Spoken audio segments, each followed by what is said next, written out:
Okay, guys, so I promise this one last episode, and then I promise you we will get back to doing comic book characters. Really.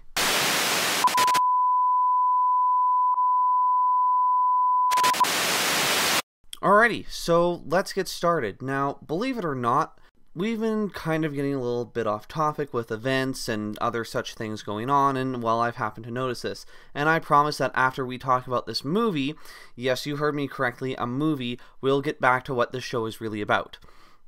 Now, I know what some of you are probably thinking, but CJ, doesn't Wongball already have a channel specifically for movie reviews? And you'd be correct. However, this isn't a movie review. Not really. This is more of a look back on the original 1989 Batman movie which started it all. And by it all, I mean this big superhero craze that's now sweeping Hollywood and what helped reboot the comic book industry. Now, yes, there had been Superman movies 1 decade beforehand, but by that time, Superman was already a pop culture icon far beyond a comic book character. Batman was the last serious comic book character to get his first movie appearance in 1989 outside the Adam West Show. With Tim Burton sitting in the director's chair, Warner Brothers was excited to get this project off the ground. And it's kind of awe-inspiring that there's so much stuff that's either connected or indirectly connected to this movie.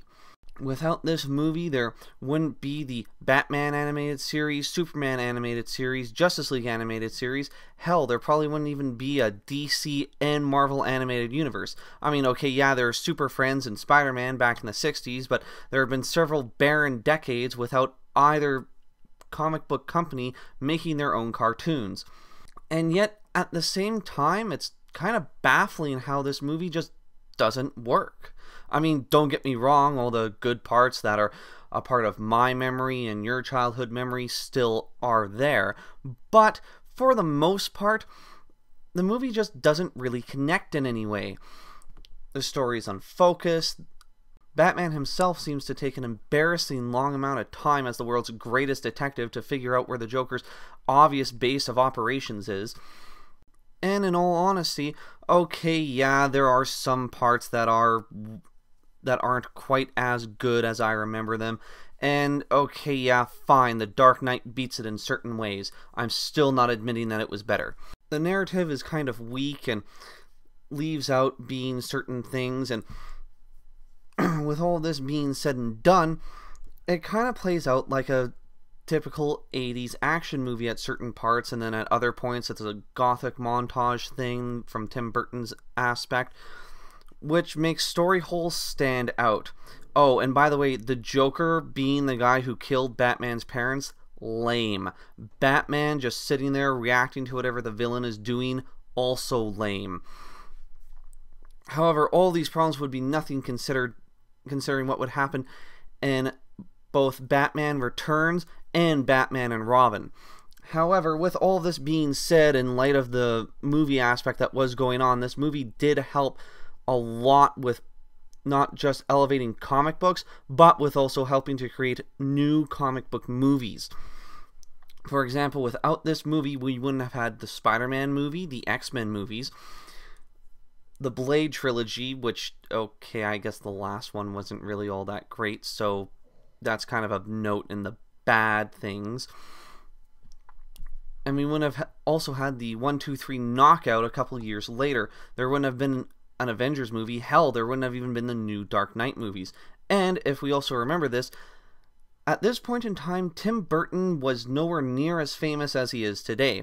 In fact, I think it's pretty safe to say that without this movie, Jack Skellington, The Nightmare Before Christmas, Edward Scissorhands, none of those things would have ever existed. So we really owe a lot to this movie. Look, what I'm trying to say is, okay, yes, the Dark Knight movies were good, but they also have their flaws as well, which no, I'm not going to get into.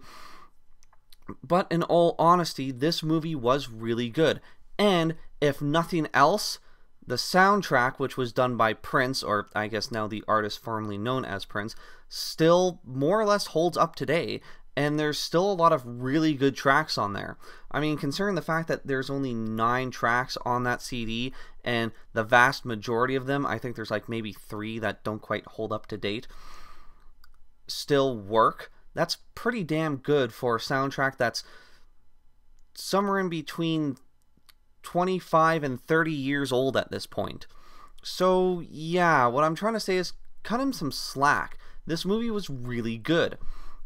And if nothing else, I definitely encourage anyone listening to this to go and pick up the soundtrack. If nothing else, Bat Dance is freaking awesome.